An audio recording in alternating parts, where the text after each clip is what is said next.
9 minute আগে গেছে তো এসেছিল যে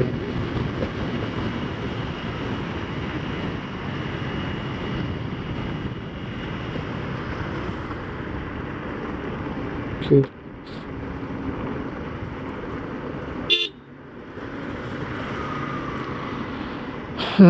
সামনে জ্যাম লাগলো কেন?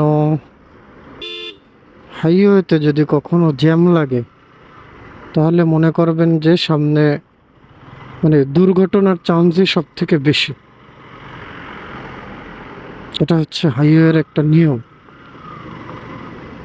মনে হচ্ছে সামনে কোনো কোনো সমস্যা হয়েছে।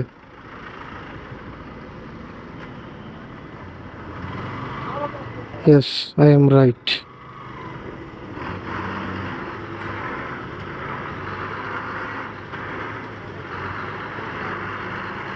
এই গাড়িটা ফাইসা গেছিল এখানে, পুলিশের ইয়াতে টাইনা উঠাইছে। লোড গাড়ি নিয়ে তেল কমাইতে গেছিল। এটা কিন্তু তেল চুরি করার জায়গা, জানেন? যারা জানে তারা বুঝতে পারছে দেখে।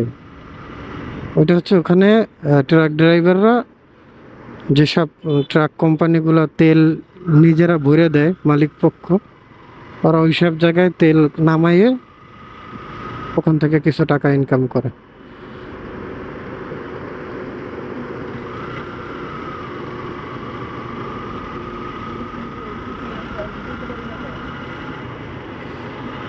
তো ওইটা করতে যেয়েই ওই যে লোভে পাপ, পাপে মৃত্যু।